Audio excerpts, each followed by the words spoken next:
Welcome to Have You Read It? The channel where we bring books to life, one summary at a time. Today we're diving into John C. Maxwell's The 21 Irrefutable Laws of Leadership, a book that distills decades of leadership experience into a set of core principles. First published in 1998 and revised for its 10th anniversary edition.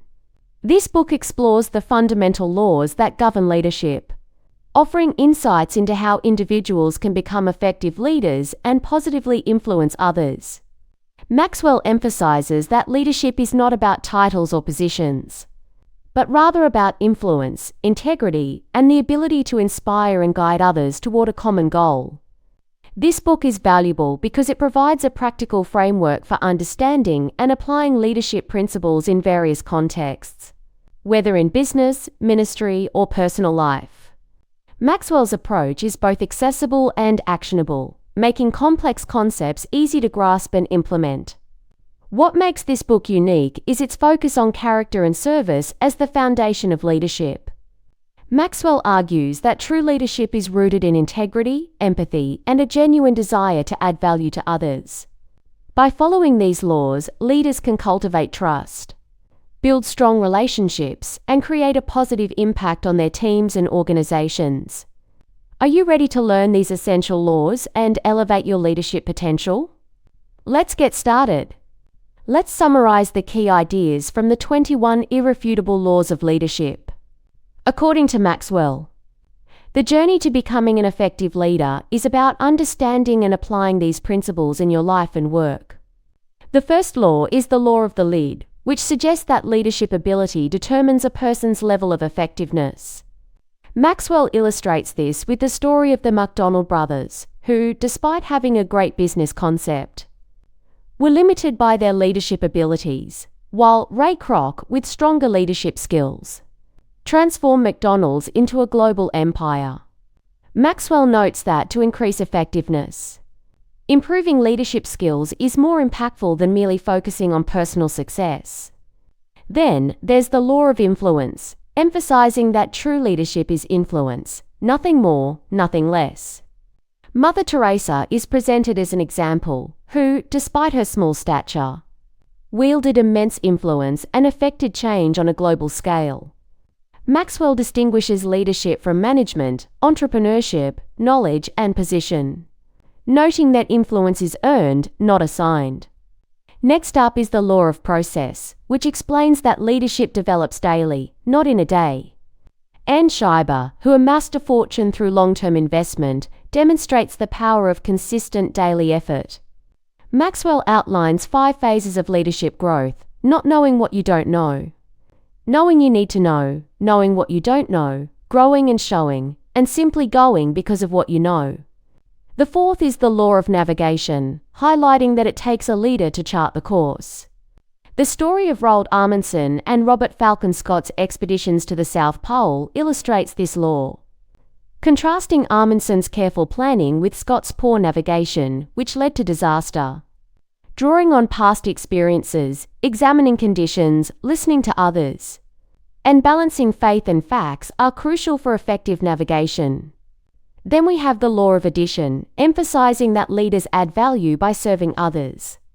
Jim Sinegal, the co-founder and CEO of Costco, is presented as an example, known for his fair treatment of employees and focus on adding value.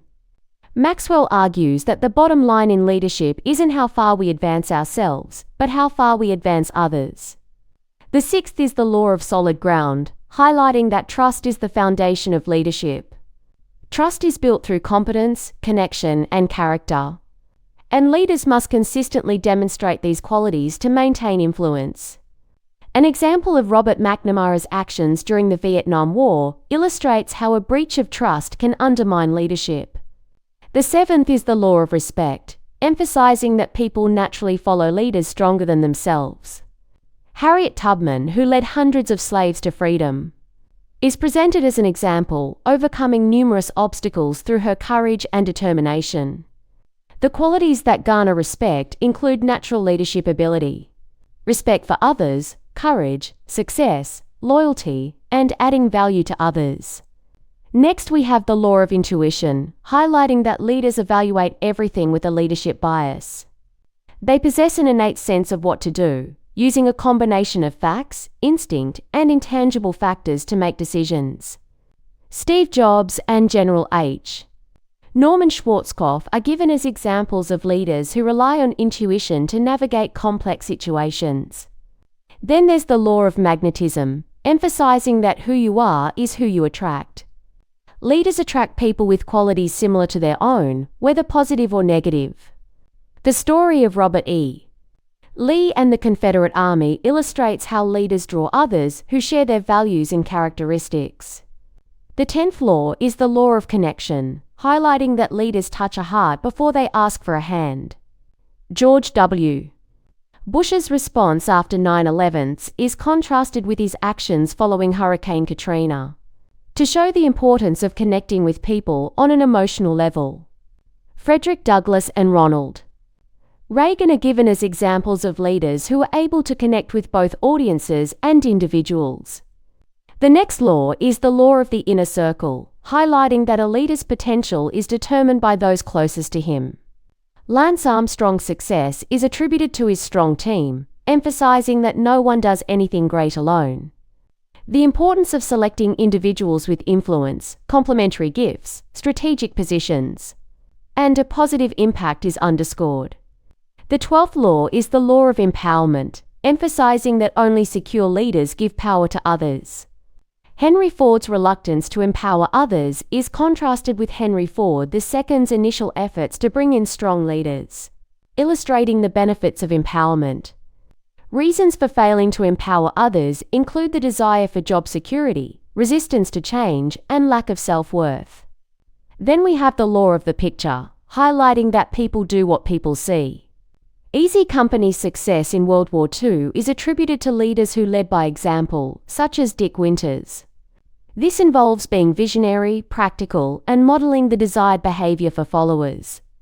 The 14th law is the law of buy-in, highlighting that people buy into the leader, then the vision.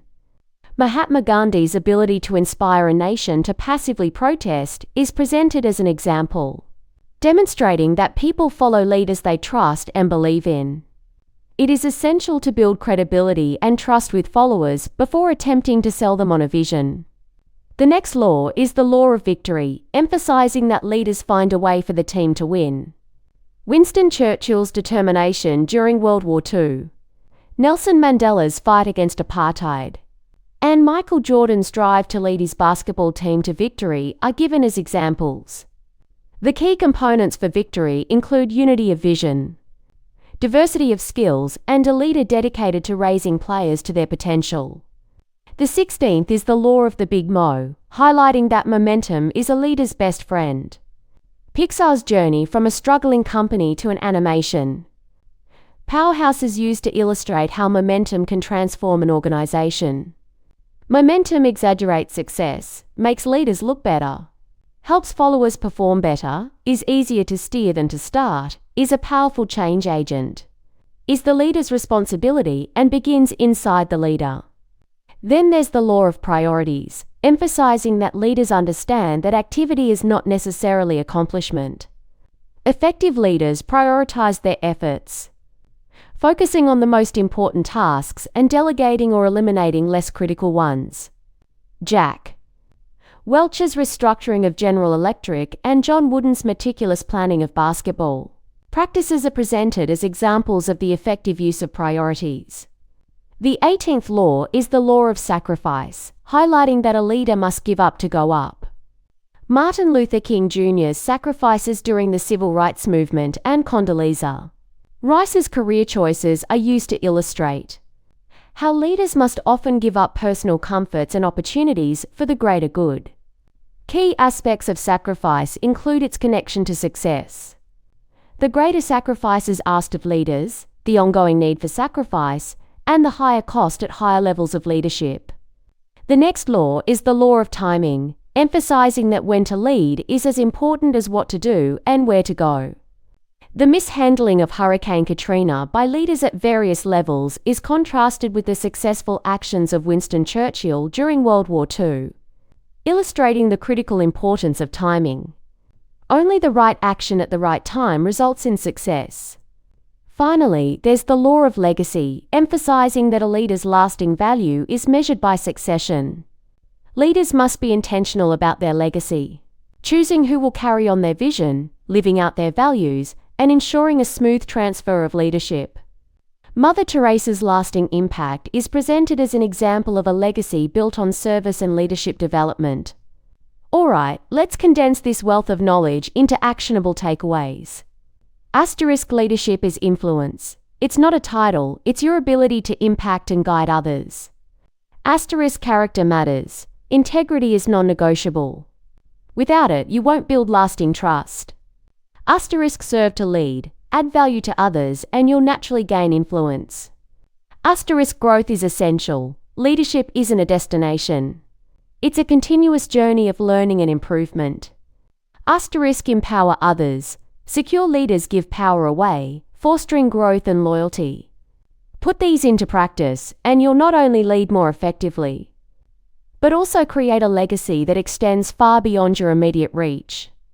In closing, the 21 Irrefutable Laws of Leadership offers a comprehensive guide to mastering leadership, stressing that consistent application and personal growth are essential for influence and success.